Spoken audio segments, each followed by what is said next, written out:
मध्य प्रदेश के शहर गुना में रहने वाला एक लड़का हेमंत काफ़ी दिनों से अपने पापा से एक बाइक लेने के लिए रिक्वेस्ट कर रहा था। उसके पापा एक गवर्नमेंट जॉब करते थे एंड एक अच्छी स्टेबल इनकम थी उनकी। 18 मई 2017 को फाइनली हेमंत के काफ़ी मनाने के बाद उन्होंने बाइक लेने के लिए अग्री कर लिया। हेमंत ने एक second hand bike already choose करके रखी थी एंड अपने पापा से 40,000 रुपये लेकर वो अपने दोस्त के साथ बाइक लेने चला गया।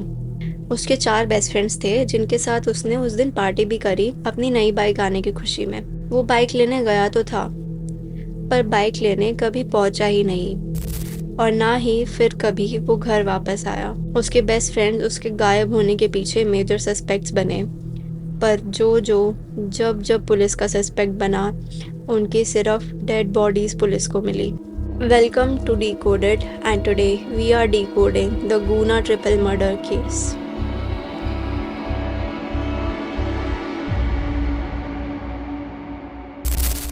18 मई 2017 अपने पापा से पैसे लेने के बाद हेमंत अपनी बाइक लेने के लिए निकल गया, बट उसने सोचा कि एक बार अपने दोस्त से कॉल करके पूछ लेता हूँ अगर कोई साथ चले तो। उसने अपने one of the best friend Honey Dubey को कॉल किया एंड वो फ्री ही था तो वो उसके साथ जाने के लिए रेडी हो गया। रात हो गई, हेमंत के पेरेंट्स घर पर उसका वेट कर रहे थे, बट काफ़ी ज़्यादा देर हो गई। उन्होंने काफ़ी कॉल्स भी करे हेमंत को, बट उसका फ़ोन वॉज स्विच्ड ऑफ। काफ़ी देर वेट करने के बाद परेशान होकर उन्होंने पुलिस में मिसिंग कंप्लेंट फाइल कर दी। इनिशियली पुलिस ने इतना ध्यान नहीं दिया, ये सोचकर कि यंग लड़का है, नई बाइक लेकर निकल गया होगा कहीं। It was the next day now 19 मई 2017 हेमंत के पेरेंट्स के पास हेमंत के नंबर से कॉल आया, बट जो बात कर रहा था वो हेमंत नहीं था। आवाज़ किसी और की थी एंड उसने उन्हें बोला कि अगर उन्हें हेमंत जिंदा चाहिए तो उन्हें 50 लाख देने पड़ेंगे। हेमंत उनका इकलौता बेटा था तो उन्होंने बिना सोचे हाँ बोल दिया, बट उसके बाद वो ये बताने डायरेक्ट पुलिस के पास गए। अब पुलिस को जब ये पता चला कि किडनैपिंग का केस है तो उन्होंने इसे सीरियसली लिया एंड इन्वेस्टिगेशन शुरू की। सबसे पहले उन्होंने उसका फ़ोन ट्रेस किया एंड उसकी जब कॉल आई थी तो लोकेशन इंदौर की थी। अब उन्होंने सबसे पहले उसके दोस्तों से इन्वेस्टिगेशन शुरू की। उसके 4 बेस्ट फ्रेंड्स थे जिनके साथ ही वो ऑलमोस्ट पूरा टाइम रहता था। पहला था ऋतिक, जिसने 10th के बाद स्कूल छोड़ दिया था, एंड दूसरा लोकेश, और उसने भी 10th के बाद पढ़ाई छोड़ दी थी। तीसरा था हनी दुबे, जो कि अभी 10th क्लास का स्टूडेंट था, और एक और था जो कि इनमें से सबसे ज़्यादा पढ़ा लिखा था और टॉपर काइंड ऑफ था। एक एक करके सबसे पूछताछ हुई। हनी दुबे उस दिन उसके साथ बाइक लेने गया था, पर पूछने पर उसने बताया कि बाइक लेने के बाद वो वापस अपने घर आ गया था। बाकी 2 से भी पूछताछ हुई, बट उन्हें कुछ भी पता नहीं था। बट बस एक था जिससे पूछताछ नहीं हो पाई। लोकेश उसी रात से अपने घर से गायब था। काफ़ी ढूंढने पर वो मिला भी नहीं, तो लोकेश अब पुलिस का पहला मेजर सस्पेक्ट बन गया। उन्हें लगा कि हो सकता है पैसों के लालच में उसने ऐसा किया हो एंड पुलिस उसे ढूंढने लग गई। बट अब थोड़ी ही देर में पुलिस को एक डेड बॉडी की खबर मिली। वहीं पास के एक जंगल में किसी को एक जली हुई डेड बॉडी मिली। बॉडी को जलाने की कोशिश तो की थी, बट स्टिल इतनी ज़्यादा वो नहीं जली थी तो उसकी बहुत इजीली पहचान भी हो गई। And guess what, it was Lokesh dead body. वही लोकेश जो पुलिस का सस्पेक्ट था, उसकी डेड बॉडी उनके सामने थी। और अब सब और ज़्यादा डर गई ये सोचकर कि अगर लोकेश की डेड बॉडी मिली है तो हेमंत है कहाँ।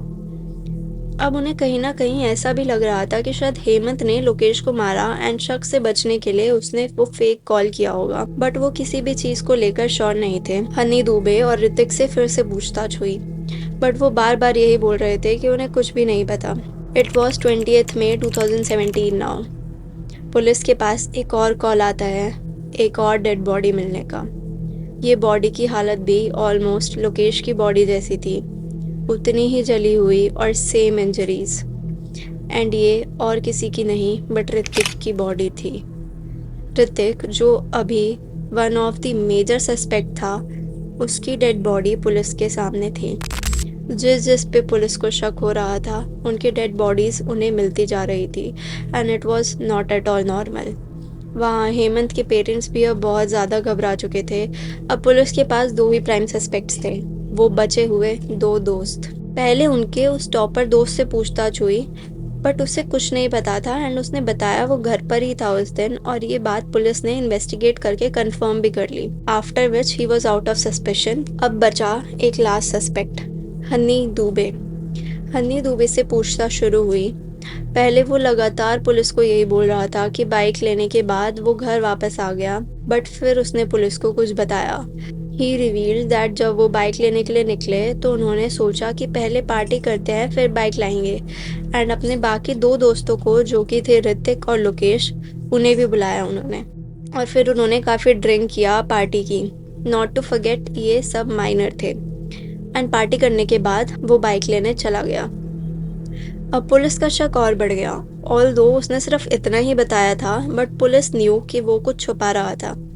एंड फिर पुलिस ने अपने तरीके से उससे धीरे धीरे सब कन्फेस करा लिया। एंड उसके कन्फेशन के बाद एक और इंसान को अरेस्ट किया गया, जो थी हन्नी दूबे की माँ, पूनम दूबे। उन दोनों माँ बेटे ने मिलकर क्या और क्यों किया था will shock you to the core. Poonam Dubey अपने बेटे के साथ अकेले गुना में रहती थी। अपने पति से वो काफ़ी टाइम पहले ही अलग हो चुकी थी। पूनम की फाइनेंशियल कंडीशन उतनी अच्छी नहीं थी, बट उसे एक रिच लग्जूरियस लाइफस्टाइल जीने का बहुत ही ज़्यादा शौक था, और इसलिए उसके काफ़ी अच्छे कॉन्टैक्ट्स थे गवर्नमेंट ऑफिसर्स से लेके पुलिस वालों तक। हेमंत और उनका घर आसपास था और वो उसे आते जाते हुए देखती रहती थी। हेमंत के पापा की फाइनेंशियल कंडीशन अच्छी थी, ये बात उसे पता थी। उसने एक दिन अपने बेटे हन्नी को कहा कि वो अच्छे लोगों से दोस्ती बढ़ाए, जैसे कि हेमंत। ऐसा वो इसलिए चाहती थी कि अगर हेमंत और हन्नी की दोस्ती हो जाए तो वो कुछ ना कुछ करके हेमंत से पैसे निकलवा सकती है। एंड हुआ भी कुछ वैसा ही। हेमंत और हन्नी की दोस्ती हुई, एंड थोड़े ही टाइम बाद उसने अपने ही बेटे के दोस्त के साथ खुद भी दोस्ती बढ़ानी शुरू की, and they developed a different kind of relationship. Hemant Honey के पीछे से भी उसकी माँ से मिलने उसके घर आता रहता था। वो उसे अपने घर से पैसे और इवन ज्वेलरी भी चोरी करके देता था। It was that bad. एक बार हेमंत की गाड़ी भी पुलिस वालों ने पकड़ ली थी, तब पूनम ने अपनी कॉन्टैक्ट्स निकालकर उसे छुड़वा दिया था। उससे भी हेमंत काफ़ी इम्प्रेस हुआ था। ये सब बातें जब हन्नी ने नोटिस की कि उसका दोस्त उसकी माँ से ऐसे मिलने आता है, एंड जब उसे शक हुआ तो उसके मन में हेमंत के लिए बहुत ज़्यादा गुस्सा भर गया। ऑब्वियसली अपने ही दोस्त और अपनी ही माँ के बारे में ऐसा कोई सोच भी नहीं सकता। 18 मई को जब हेमंत ने हन्नी को बुलाया तो उसका दिमाग ऑलरेडी बहुत गुस्से में था हेमंत को लेकर। उसने हेमंत को पार्टी का आइडिया दिया और बाकी सबको भी बुलाया। उस पार्टी के टाइम ही उसने एकदम से उससे लड़ाई शुरू कर दी। लड़ाई इतनी बढ़ गई, उसने बियर की बोतल ली और उससे उसका सर फोड़ फोड़ कर उसकी जान ले ली। ये सब ऋतिक और लोकेश के सामने ही हुआ। इसके बाद वो तीनों हन्नी के घर पहुंचे और उसकी माँ को सब कुछ बताया, और हेमंत के पास जो 40,000 थे वो भी उन्होंने हन्नी की माँ को दिए। ऐसे में किसी माँ का यूजुअल रिएक्शन यही होना चाहिए था कि वो उसे डांटे, मारे और पुलिस को बताए, बट नो, पूनम दूबे ऐसी लेडी थी ही नहीं। उसे सिर्फ पैसों से मतलब था, और ये एक और मौका था उसके पास पैसे कमाने का। उसने उन तीनों लड़कों को भी मैनिपुलेट करके कैसे न कैसे मना लिया। अब उसने पहले तो उन्हें पेट्रोल दिया और बोला कि हेमंत की बॉडी को जलाकर और उसका फ़ोन लेकर आ जाएं। प्लान के अकॉर्डिंग उन्होंने ऋतिक को बोला कि वो इंदौर जाए और वहाँ से हेमंत के फ़ोन से उसके घर कॉल करे और 50 लाख रुपए मांगे। मीनवाइल लोकेश यहाँ काफ़ी डरा हुआ था, ये सोचकर कि कहीं वो फंस ना जाए इन लोगों के चक्कर में, या फिर अगर उन्होंने धोखा दे दिया तो क्या होगा। तो उसने उसी टाइम उनसे अपने हिस्से के पैसे मांगने शुरू कर दिए, बट किसी तरीके से उसे समझाकर बहला फुसलाकर वो उसे जंगल की तरफ ले गए और उसे भी उन्होंने मारकर जला दिया। जब इन्वेस्टिगेशन चल रही थी तो दोनों माँ बेटे के मन में सिर्फ एक ही डर था कि अब ऋतिक ही है जो सब कुछ जानता है और पुलिस को सब कुछ बता भी सकता है। तब they decided to kill Hrithik too, and फिर उन्होंने उसी सेम तरीके से ऋतिक की भी जान ले ली। पुलिस के according main accused was Honey Dubey and co accused was his mother Poonam Dubey. Poonam ने ये भी बताया कि ये सब प्लानिंग, दूसरी जगह जाकर फ़ोन करना, बॉडी जलाना, ये सब उसने टीवी शोज़ देखकर सीखा था। 5 साल तक ट्रायल चला एंड 2022 में finally the court gave its judgment. जब ये सब हुआ, Honey was just a minor, he was just 17, but according to जज सिर्फ उसकी एज देखते हुए बस 3 साल की सज़ा देना सही से जस्टिस नहीं था। उसने जो क्राइम जिस प्लानिंग के साथ किए थे वो एक मैच्योर्ड दिमाग की सोच थी। तो बिना किसी सिंपैथी के हन्नी दुबे और पूनम दुबे दोनों को लाइफ इम्प्रिजनमेंट की सज़ा दे दी गई। पूनम के पैसों की लालच की वजह से उसने अपनी तो लाइफ ख़राब की ही, साथ में अपनी बेटे की भी ज़िंदगी बर्बाद कर दी।